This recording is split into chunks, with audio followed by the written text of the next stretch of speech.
Olá, bem-vindos a mais uma conversa aqui no nosso espaço.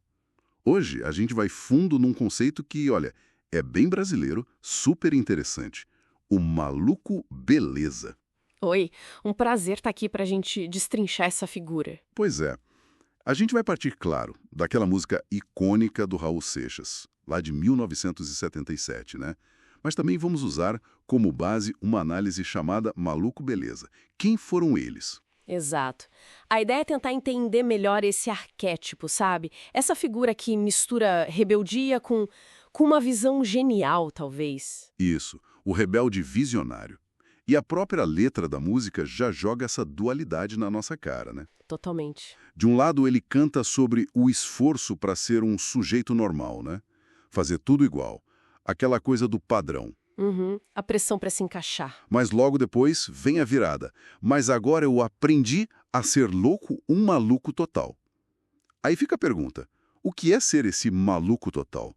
É pirar de vez? Então, essa é a grande questão. E, assim, segundo essa análise que a gente está usando como referência, não é bem loucura no sentido clínico da palavra, sabe? Ah, não é simplesmente insanidade. Não, é algo mais, construído talvez. A chave, pra mim, tá bem ali no meio da música. Ele canta, controlando a minha maluquice, misturada com minha lucidez. Boa. Controlando. Misturada. Isso muda tudo. Exatamente. Sugere uma síntese deliberada. Não é perder a razão. É, tipo, dominar essa tensão. É ter a coragem de pensar diferente, de sair da caixinha, mas sem perder a clareza, a noção das coisas. É um equilíbrio, sabe? Um equilíbrio consciente. Faz muito sentido. Não é um descontrole, é um tipo diferente de controle. Perfeito. É uma escolha de como lidar com a própria mente, com as próprias ideias.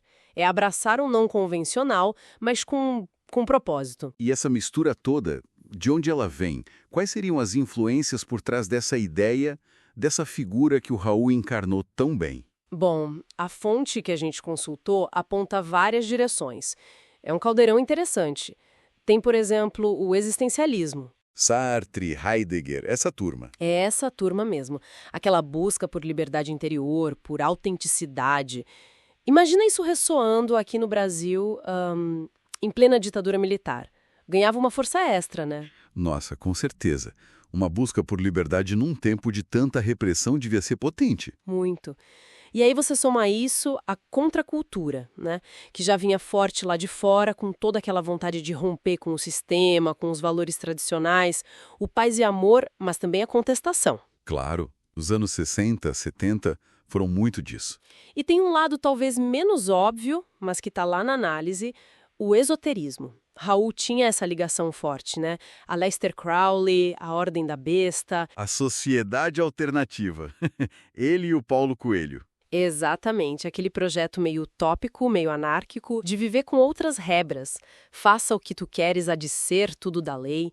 Isso rendeu até problemas sérios para ele, né? Exílio. Sim, foi uma época bem conturbada para ele por causa disso. Quer dizer, não era só discurso, ele tentou viver essa maluquice. Tentou. E é curioso, né? Porque o apelido Maluco Beleza, segundo consta, nem foi ele que inventou para si mesmo. Ah, é? De onde veio, então? Veio de um parceiro dele, o Cláudio Roberto, que também era compositor. Parece que foi numa observação do dia a dia, algo que o Cláudio falou pro Raul, tipo, você é um maluco beleza, e pegou. Que interessante. Nasceu de uma coisa real, uma percepção de alguém próximo, não foi só um conceito abstrato. Exato. Tinha uma base na vivência, na personalidade do próprio Raul. Mas a genialidade dele foi transformar isso num símbolo, num arquétipo mesmo. Falando em arquétipo, a análise que a gente está vendo propõe um jeito de identificar esse padrão em outras figuras ao longo da história, né? Como se fosse um framework. Isso, tipo um conjunto de características para a gente procurar. O texto sugere 4 pontos principais para identificar um maluco beleza histórico. Legal. Quais seriam esses pontos? O primeiro é a maluquez mesmo, mas aqui entenda como uma não conformidade radical. É desafiar o pensamento dominante de uma forma profunda, sabe? Não é só ser do contra por ser. Entendi. É questionar as bases mesmo. E o segundo ponto? O segundo é a beleza, que seria a genialidade, a visão original. Essa pessoa não só contesta, ela propõe algo novo, algo potente, uma nova forma de ver ou fazer as coisas. Uma contribuição real. Maluquice radical, mas com uma beleza construtiva. Ok. E o terceiro? O terceiro é o alto custo pessoal. Isso é quase uma constante, infelizmente. Ah, o preço a pagar. Exato. Perseguição, isolamento, incompreensão, às vezes até coisa pior. Desafiar o status quo raramente é um caminho fácil. A sociedade tende a resistir, né? Verdade. E o quarto elemento qual seria? O quarto é o legado transformador. O impacto que essas figuras deixam, mesmo que demore para ser reconhecido. Muitas vezes, o valor do que fizeram só é entendido gerações depois. Mas elas mudam alguma coisa fundamental. Maluquez, beleza, custo pessoal e legado transformador. Um checklist interessante para pensar em figuras históricas. Sim.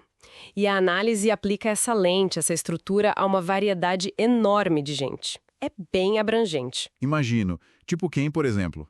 Só para a gente ter uma ideia da amplitude. Olha, a galeria que o texto monta é vasta.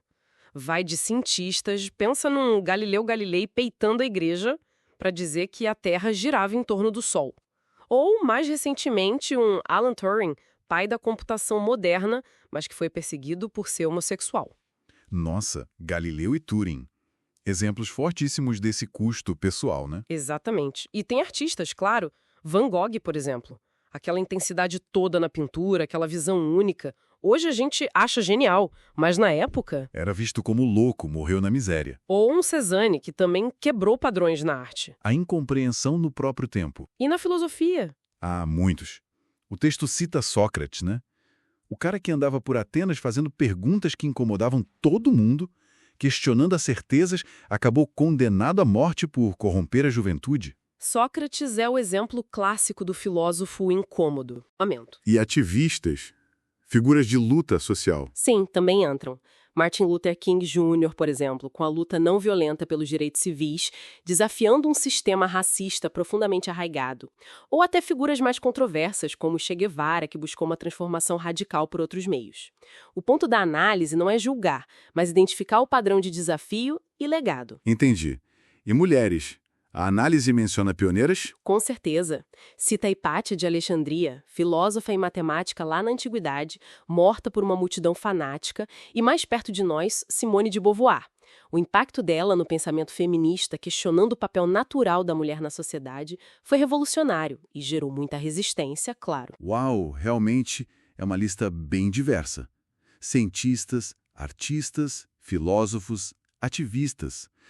Homens e mulheres de épocas diferentes? Sim, o objetivo parece ser mostrar que esse arquétipo do maluco beleza não é exclusivo de uma área ou de um tempo. Ele reaparece de formas diferentes ao longo da história. E ao analisar todas essas figuras tão diferentes, usando aquele checklist de 4 pontos, a análise consegue identificar padrões que se repetem entre eles. O que eles têm em comum, além de se encaixarem nesses 4 critérios. Sim, alguns padrões ficam bem claros. Um deles, que eu acho fascinante, é a ideia de que eles criam novas linguagens. Novas linguagens, como assim? Não necessariamente no sentido literal, de inventar um idioma, mas de introduzir formas radicalmente novas de descrever, de entender, de representar a realidade.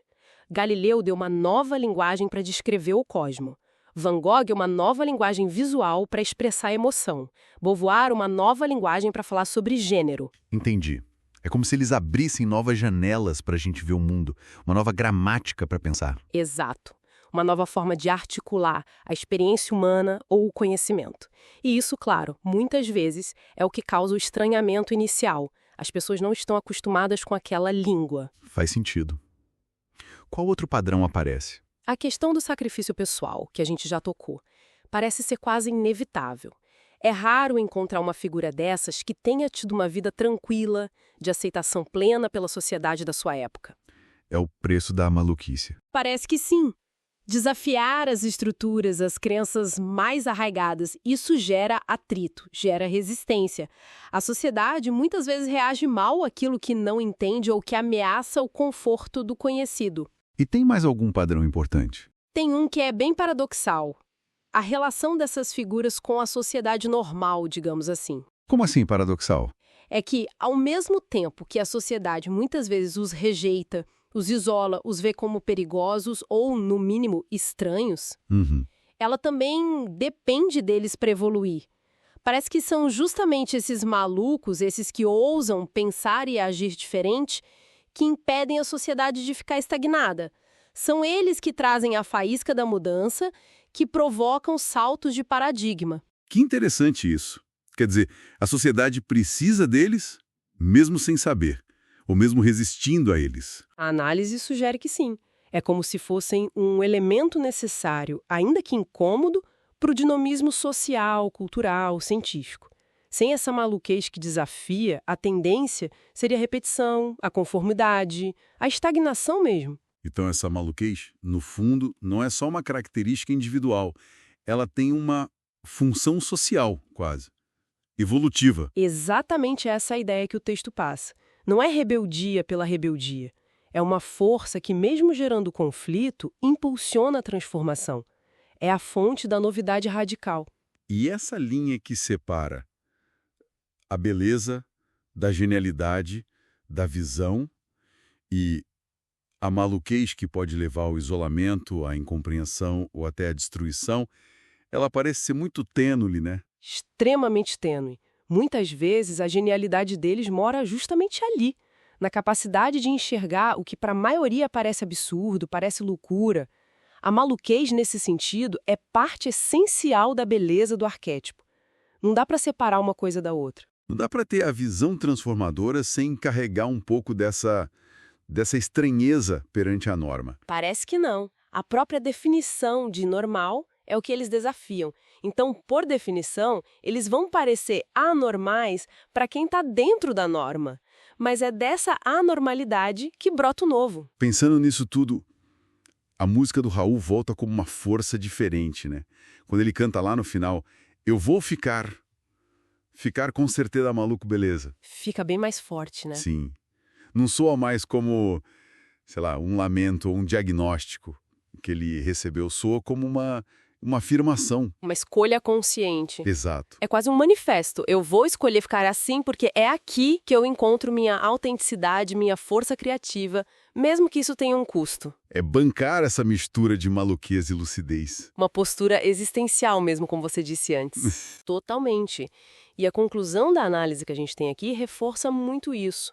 Diz que essas figuras disruptivas, por mais hostilidade que enfrentem, são absolutamente essenciais. Essenciais para quê, exatamente? Para a vitalidade da sociedade, para a evolução do pensamento, da cultura, da ciência. São eles que quebram a mesmice, que introduzem a variação necessária para a gente não ficar andando em círculos. Eles forçam os grandes saltos. Os saltos paradigmáticos. Isso. E o legado que eles deixam, mesmo que o reconhecimento venha tarde, acaba provando o poder dessa loucura lúcida, dessa maluquez beleza. Mostra que valeu a pena, não só para eles, mas para a coletividade. É uma perspectiva poderosa sobre o papel da inconformidade, da originalidade. Sem dúvida. Tira o maluco da margem e coloca ele quase no centro do motor da história. É uma inversão interessante. Com certeza. E isso tudo deixa a gente pensando, né? Fica aqui uma provocação final, talvez. Manda aí.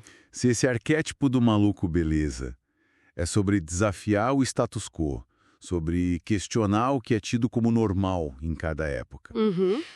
Quais serão as ideias, os comportamentos, as normas que hoje a gente acha super normais, completamente estabelecidas, mas que, sei lá, daqui a 50 ou 100 anos vão ser vistas como limitadoras, como excessivamente conformistas? Boa pergunta. O que hoje é o nosso senso comum que talvez esteja nos prendendo? Exato. Onde será que está escondida a verdadeira maluquez beleza dos nossos tempos? Quem são as pessoas que hoje estão pagando um preço por pensar diferente, mas que talvez sejam as que estão apontando para o futuro? É uma reflexão e tanto, né? Porque o normal de hoje pode ser a grade de amanhã. E talvez a gente precise dessa maluquez lúcida para perceber isso, para continuar evoluindo. Maluquez beleza hoje? Uma ótima pergunta para a gente levar dessa conversa. Com certeza. Um convite a olhar ao redor e para dentro também, com outros olhos. Perfeito. Muito obrigado pela conversa. Foi ótimo mergulhar nesse conceito. Eu que agradeço. Foi muito bom discutir essas ideias. Até a próxima.